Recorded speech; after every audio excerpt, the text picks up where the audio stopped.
Hello বন্ধুরা, সকলকে স্বাগত জানাই আমার চ্যানেলে। আর আজকে আমরা ঘুরতে বেরিয়ে পড়েছি ট্রেনে করে। এই হলো আমাদের ট্রেন, আর ট্রেন চলে এসেছে। চলো তাড়াতাড়ি উঠে পড়া যাক ট্রেনে। ট্রেনে উঠেই বাইরের সুন্দর দৃশ্য দেখতে দেখতে আমরা এগিয়ে চললাম। এই হলো খড়ের ব্রিজ, আবার নতুন করে তৈরি হচ্ছে। এই দেখতে দেখতে এবং চারিপাশের দৃশ্য দেখতে দেখতে আমরা পৌঁছে গেলাম বাহাদুরপুর স্টেশনে।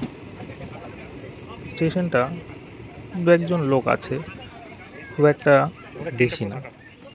যাই হোক, স্টেশনটা ঠিক এইরকম। আর হলো সেই ট্রেনটি যাতে করে আমরা এলাম। এবার আস্তে আস্তে আমরা বাইরের দিকে বেরিয়ে আসলাম। বাইরে বেরিয়ে এসেই একটা টোটো ঠিক করে টোটোওয়ালাকে বললাম আমরা দুর্গা মন্দিরে যাব। তাই সেই টোটোওয়ালা আমাদেরকে নিয়ে সোজা দুর্গা মন্দিরের উদ্দেশ্যে রওনা দিল।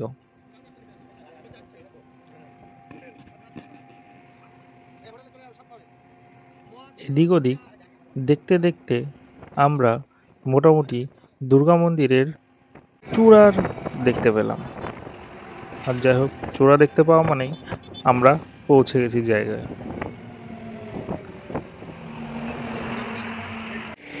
আর আমরা টোটোওয়ালার ভাড়া মিটিয়ে রাস্তাটা এদিক ওদিক ভালো করে দেখে সোজা পৌঁছে গেলাম মা দুর্গা আশ্রম, চৌগাছা, হাসাডাঙ্গা, ধুবলিয়া, নদিয়ার একদম সামনে। অ্যাড্রেসটাও তোমাদের বলে দিলাম। আমরা ঢুকতেই দেখি ভালোই এখানে ভিড় রয়েছে। যাই হোক, চুপচাপ ঢুকে পড়লাম। ঢুকতে কোনো এন্ট্রি ফি বা কিছু লাগে না এখানে।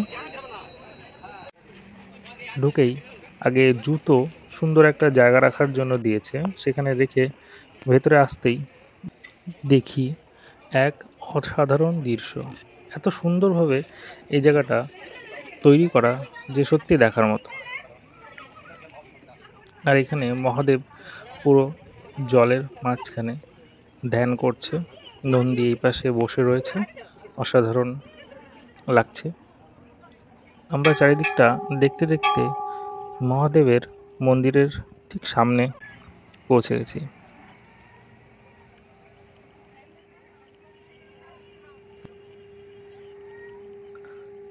তারাও এসছে এখানে এবং মহাদেবের দর্শন এবং মা দুর্গার দর্শন নিতে।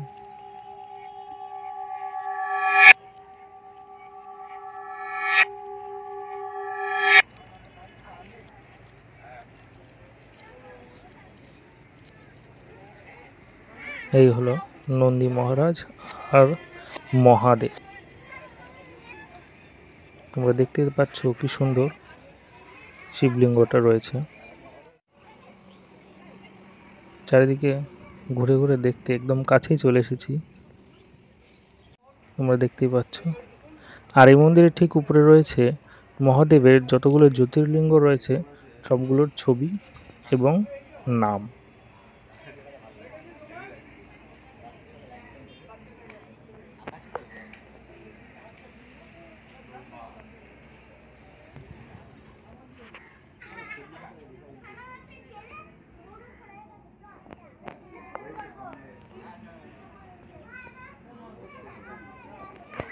এখানে ভক্তদের অভাব হয় না। কোথা থেকে যে ভক্তরা এখানে চলে আসে কেউ জানেই না।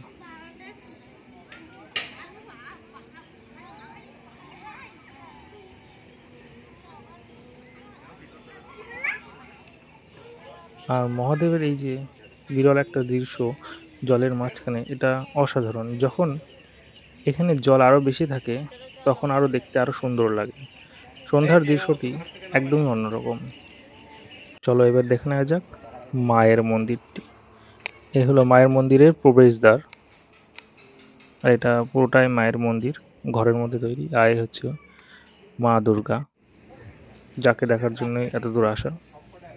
আর ওখানে বেশিক্ষণ থাকতে দিল না। আর এটা হলো বাইরের দৃশ্য মায়ের মন্দিরের ঠিক সামনেই।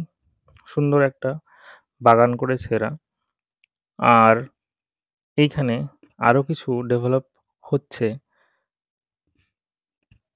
যদিও এটা মন্দিরটা অনেক দিনের, কিন্তু এই পারিপার্শ্বিক যে বিষয়বস্তুগুলো রয়েছে এগুলো খুব একটা বেশি দিনের না। তোমরা দেখতে পাচ্ছ যে সবেমাত্র লাগিয়েছে এবং সেগুলোর যত্নার্থী করছে এরা ভালোই। আর এই ছোট্ট পার্কটি শুধু ঘোরার জন্য পার্ক না, এটা মন্দিরের উদ্দেশ্যে পার্ক। এখানে যে দর্শনার্থীরা আসবে, যে ভক্তবীরা আসবে, তাদেরকে মানে একটু আনন্দ দেওয়ার, একটু অন্য পরিবেশের অনুভূতি হওয়ার জন্য এটা শুধু পার্ক বলা যাবে না, এটা মন্দিরের একটা উদ্যান। ছোট ভাইগুলো জল পেয়ে ভালোই খেলা করছে।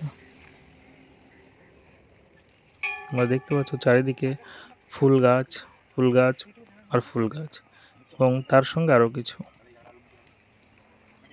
এটা ঠিক NH-34 এর পাশেই। তোমরা কৃষ্ণনগর থেকে ট্রেনে করেও আসতে পারো, আবার যদি মনে করো বাসে করে আসবো তাও চলে আসতে পারো। ট্রেনে করে এলে বাদরপুর স্টেশনে নেমে যে কোনো টোটোওয়ালাকে বললেই নিয়ে যাবে, 10 টাকা ভাড়াতেই চলে আসে। আর বাসে করে আসলে কৃষ্ণনগর বাস স্ট্যান্ড বা স্টেশন সব জায়গা থেকে বাস পাওয়া যায়। এখানে বড় বড় করে লিখিয়ে দিয়েছে এটা কোনো পার্ক নয়, এটা ধর্মীয় স্থান। আর এর যে সুন্দর মনোমুগ্ধকর দৃশ্য তোমরা দেখলেই। এবার চলো ফিরে যাওয়ার পালা। আবার দেখা হবে অন্য কোনো ভিডিওতে, অন্য কোথাও। টাটা, সবাই ভালো থাকবে, আনন্দে থাকবে।